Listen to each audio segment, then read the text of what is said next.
This is the Transformers Generations War for Cybertron Trilogy Siege Deluxe Class Chromia. The figure is part of the second wave of the Deluxe Class figures for the Siege toy line. And I picked up this figure at Artoys.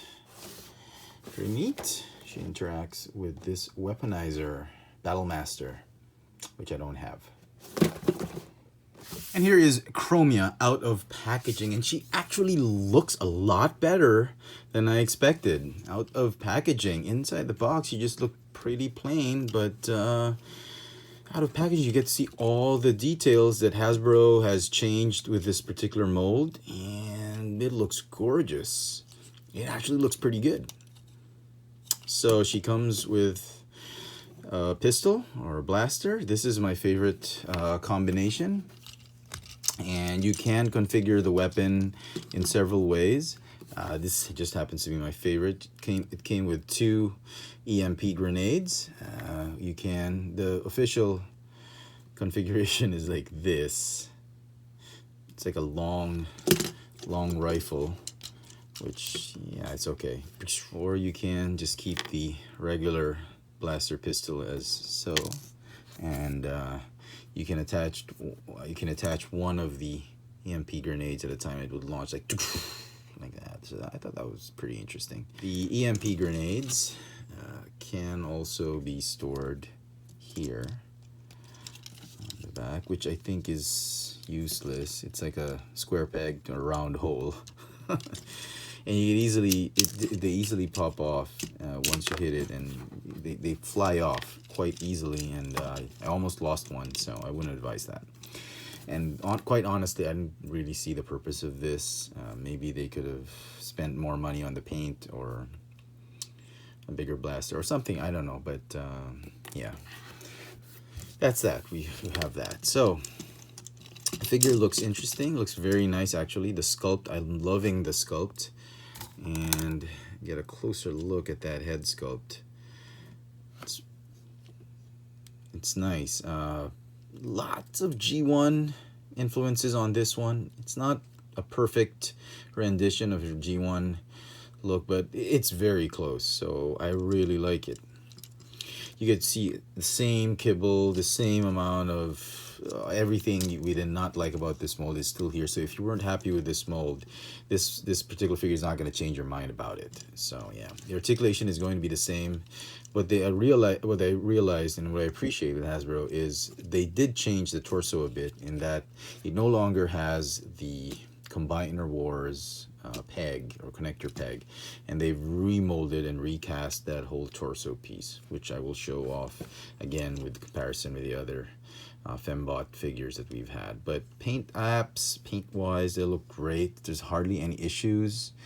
I could see here, if you're looking through several on the pegs, just make sure that the red paint apps, they don't bleed into the sort of bluish gray paint apps and the blue and whatnot. Basically, we get a very, very well painted figure. So, yep, very cool. And here is Chromia with her Generations counterpart.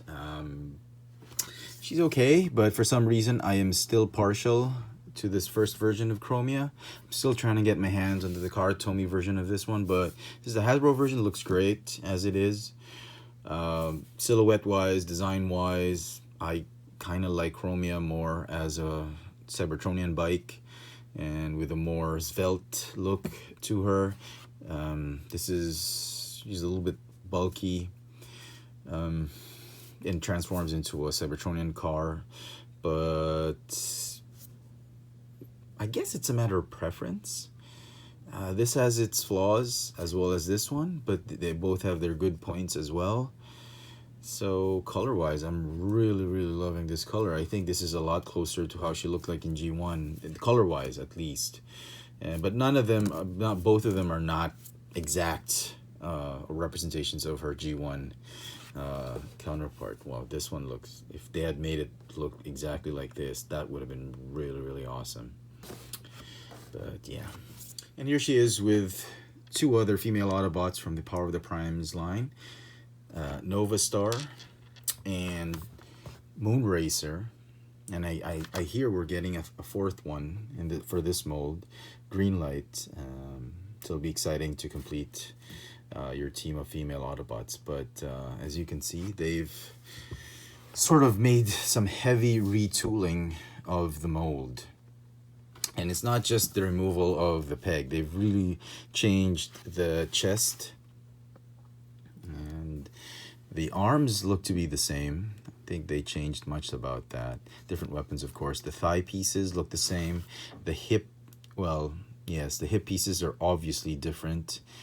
And because of the change in hip piece, she no longer has a clear waist swivel. It's a very obstructed waist swivel, which we'll get to that in a while when we talk about articulation. But because of the old swivel, because of the Combiner Wars gimmick, they have a full waist swivel for these earlier molds. Leg pieces look different. The thigh looks very similar, but the knee pieces are different. Chromia has some ports for the weaponizer figures, for the effects, the blast effects, or yeah, something like that. And the shins are different.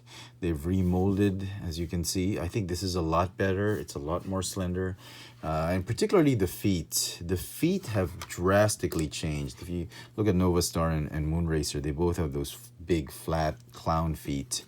And Chromia, they've actually were able to remove the windshield of the alt mode and transferred everything on the back, which makes transformation a little bit difficult, just a little bit. But in terms of the silhouette and design of the figure and the sculpt, I think it's a lot better than the previous incarnations. And if you look at the back, the Chromia figure compresses all that kibble, I think, a lot better than Novastar or Moonracer, because it's a lot of open bits here and there. This one is a little bit more compressed. It's still bulky. It's still a huge backpack, but I think this modification of the mold makes it more palatable than these previous incarnations. Also, you will notice that the fenders of the alt mode are much more slender with the Chromia retool. And lest we forget, here she is with Ironhide. They look great together. All right, let's talk about articulation. Because of the changes in the mold, slight changes in the mold, there are some variations to the articulation. Ball jointed neck, ball hinge shoulders, bicep swivel, hinge elbow, hinge wrist because of transformation. There's a sort of hindered waist articulation because of the remolded waist piece or crotch piece. So yeah, she does have it, but not as much. Okay, ball jointed hips, thigh swivel, hinge knees. Can only go up to here because of this piece, the kibble, the fender kibble. But if you move the fender this way, a little bit down like that, she can move her knee at a 90-degree bend. Like that. Okay, it's a shame that they didn't allow for that clearance on the thigh. Foot articulation, there's forward and backward, and the signature ankle rockers by the Siege line. I really like it that they keep adding that rocker pivot for Siege figures. It's not essential to transformation, and yet they put it. So great fan service from Hasbro and Takara Tomy. Okay, so she does come with a nice instruction sheet, and let's get her into her car mode. So you remove the accessories, put them out of the way for now. Then what you want to do, you want to fold up the neck this way. You want to do it this way first, then this way, because it has to go all the way down there. But yeah, untab this, the wheels, the rear wheels, fold these out, and then get to fold that that headpiece all the way there, clean and flush. Next thing you want to do, you want to do the legs. Go ahead and fold these down like that. Fold the feet up like this, and then join them together.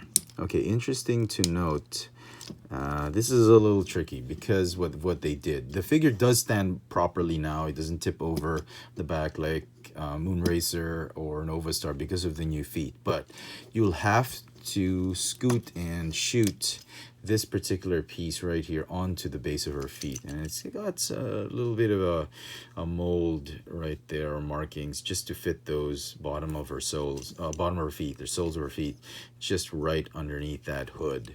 And what you want to do is you want to just make sure the feet are touching that bottom, that underneath that hood, and then tab these small pegs right here onto that hood, and then snap those pegs right there. It's a little tricky, and even on mine, I've done this several times, and the pegs just don't seem to fold in flush. And I'm afraid, you know, over time, again, with these small, teeny tiny pegs, they're gonna break off. Okay, what you want to do is same as with Novastar and Moonracer. You go ahead and fold these like this and like that. Rotate that waist piece. And oh, okay, that waist articulation was not present in robot mode because of the way this piece compresses on the back, and was very much hindered. So okay, do it this way, and then just have these in like that. Okay, it should be fine. They don't stay much. Don't sweat it.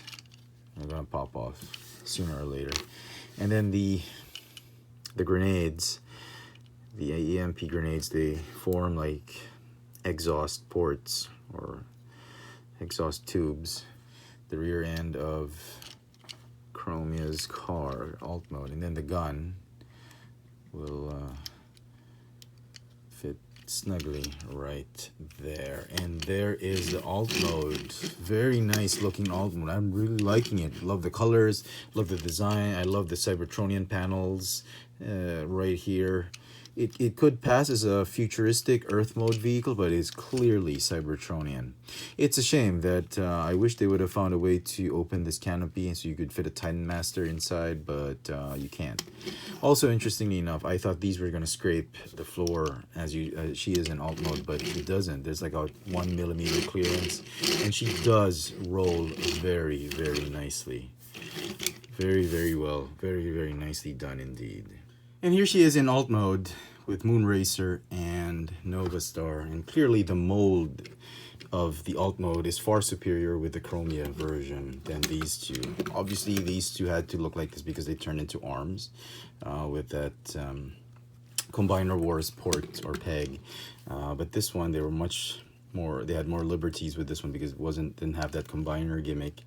And I thought it was a much better rendition of this mold. Very, very nice. Well done, Hasbro. These Siege figures, absolutely fantastic. Really loving the execution that Hasbro's done with them. So final thoughts on the figure. I think the figure turned out great. I was very impressed at how much retooling they've done with the original mold. And if you're trying to complete your female Autobot team or your Fembot team, she is a great addition. Is she superior to the first version, the Generations Chromia? I don't think so. I don't know. My preference is still on the first one, but color-wise, in trying to fit her with the theme of the Siege War for Cybertron line, I think she fits nicely, more than the Generations Chromia. And like I said, the aesthetics of the figure, for me, I think look a lot better than the original Chromia, but I just like the mold of the previous one better than this one, simply because it looks a lot more svelte, it looks a lot more feminine, and I love it. I love her as a Cybertronian motorcycle instead of a car. But you know, despite that, I think she is well worth picking up, especially if you want to complete the team. And here she is with Windblade and Nautica, and she does fit nicely with the rest of the girls. I'm missing Elita one, I know, because I sold that off like a year ago, and I'm waiting for Power of the Primes to go on clearance so I can get her again. But I wasn't very happy with that figure, so I let it go. But just to complete the whole female Autobot team, I probably am going to need to pick her up again. So the figure is going to get a 9 out of 10 for me. I think the retooling really sold me on this figure. And I do hope when Greenlight comes out, I hope it's also the same type of remold that we're going to get with better aesthetics. And who knows, maybe we'll get more, we get to see more characters with this particular mold like Nautica or Arcee. But lots of good things from the Siege line, and this is one of them. So best of luck to everybody hunting her down. She comes 2 per case, so not as short packed. And yeah, she's a great pickup. So there you go, folks. Hope you've enjoyed this little video review. This has been the Transformers Generations War for Cybertron Trilogy Siege Deluxe Class Chromia. Thanks for watching. And if you look at the back,